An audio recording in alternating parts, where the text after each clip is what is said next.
જામનગરની આંગણવાડીની 112 આંગણવાડી બહેનોએ સામૂહિક રાજીનામા ધરી દેતા ભારે દોડધામ મચી ગઈ છે। મનપા સંચાલિત આંગણવાડીઓમાં ફરજ બજાવતી બહેનોમાં આક્રોશ જોવા મળ્યો। લાંબા સમયથી ચાલી રહેલી આર્થિક હાલાકીને કારણે ઉગ્ર રોષ ફાટી નીકળ્યો। સમયસર પગાર અને ફળ શાકભાજી સહિતના બિલ પાસ ન થતા વિરોધ કરાયો।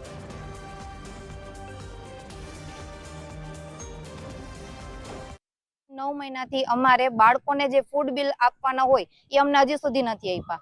8 થી 9 મહિનાથી આ ફૂડ બિલ પાસ થવાને કારણે અમે બાળકોને સારી રીતે ભોજન છે આપી શકતા નથી। એ ઉપરાંત અમારે પગાર પણ ટાઈમસર થતો નથી।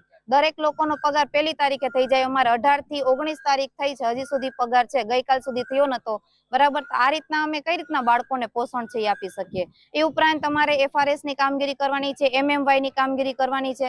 MMY ની કામગીરીમાં દરેક વસ્તુ જે આવે છે એક પછી એક આવે છે, કોઈ પણ વસ્તુ સાથે નથી આવતી। જેમ કે તેલ, ચણા, દાળ, તો એક એક વસ્તુ અમારે વોડે લેવા જવી પડે છે। જો સાથે આપે તો અમે આવી બધી તકલીફમાંથી બહાર આવી શકીએ। આંગણવાડી બહેનો ખાસ કરીને તેઓનો પગાર એક રેગ્યુલર થતો, એના માટે તેઓ આવ્યા હતા। અને નાસ્તાના બિલ છે 6-6, 7-7 મહિના સુધી એ લોકોને પાસ નથી થતા। તો આવી ઘણી બધી બાબતો માટેની રજૂઆત હતી। એ રજૂઆત માટે એમણે કહ્યું છે કે અધિકારીઓ સાથે વાત કરી ઝડપથી નિકાલ થાય, એના માટે અધિકારીઓને સૂચના દેવામાં આવશે કે ભાઈ એ લોકોને અત્યારે જે નાસ્તાના પૈસાનું બિલ ટાઈમસર નથી મળતું, તો વહેલી તકે એને કોઈને બિલ આપે અને એ લોકો એમાંથી એને પોષણક્ષમ ખોરાક માટેનો જે ખર્ચો છે એ લોકો કરે। વિઝિટ લેવા જવાનું વિચાર્યું છે કે આજકાલમાં હું વિઝિટ લેવા જઈશ।